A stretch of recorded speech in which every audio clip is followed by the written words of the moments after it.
Hello and welcome back to this video series where I discuss some movies I saw. Today we'll be discussing what I saw in December. Now as the end of the year rolled in, I started to panic because I'd set my New Year's resolution to be that I'd watch at least 200 movies. When I saw that wasn't going to happen, I thought I'd settle for 150. When I saw that wasn't going to happen, I thought okay, fuck it, at least 100 movies. The first set of films that I saw this month was a trilogy, unofficially known as just the Roy Andersson trilogy, consisting of the films Songs from the Second Floor, You the Living, and A Pigeon Sat on a Branch Reflecting on Existence. These films were a treat to watch. All of these films have a very unique and distinct style to them. The world that these films depict seems very bizarre and strange, but at the same time it also seems very relatable and familiar. These films deal with a variety of topics such as relationships, life, death, loneliness, what it means to have a child, what it means to be a parent, essentially what it means to be a human being. These films do a great job of using visual depth. Most of the shots are just a stationary camera, it's placed in one place and then the scene plays out. Usually there's always something happening in the foreground as well as the background, and it's all wonderfully constructed. I think the most admirable aspect of these films is the makeup, costume and set design, as well as the things that these movies have to say. Next up, I saw Marriage Story. In all honesty, I think this is one of the best films I saw this year. Adam Driver gave the performance of a lifetime. Every time these actors cried or fought, it seemed very authentic and very real. It's very realistic in its depiction of a marriage falling apart where two people don't necessarily hate each other. Both of them are trying their best to not hurt each other through this process and inevitably failing.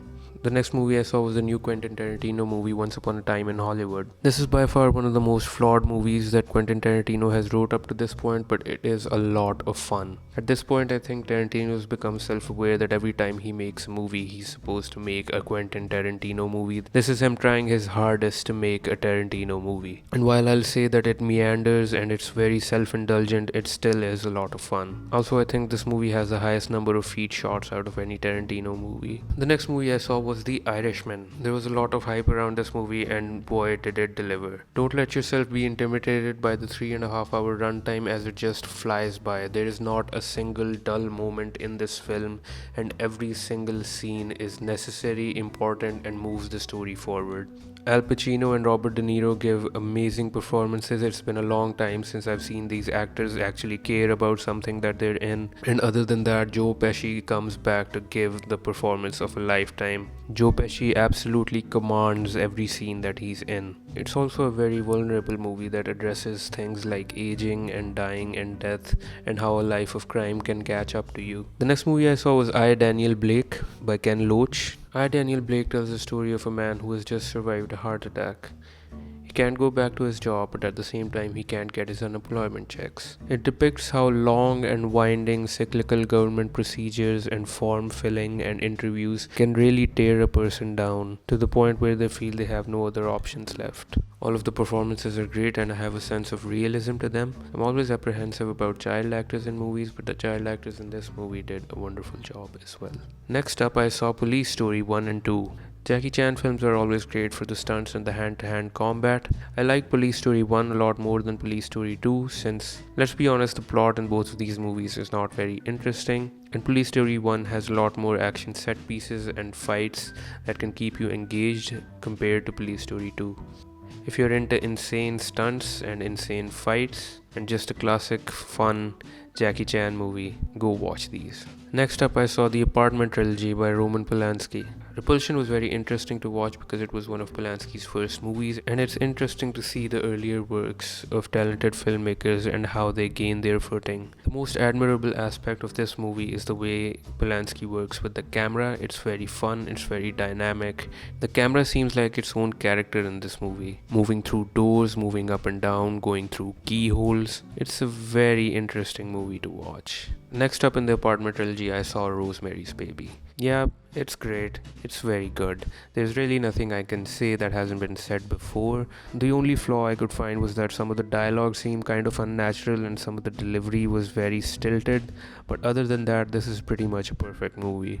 The sense of paranoia and fear that Polanski is slowly able to build throughout the course of this movie is really impressive. The dream sequence in the middle of the film is absolutely insane. I thought the ending was a bit of a cop out, but it still made sense with the tone of the film.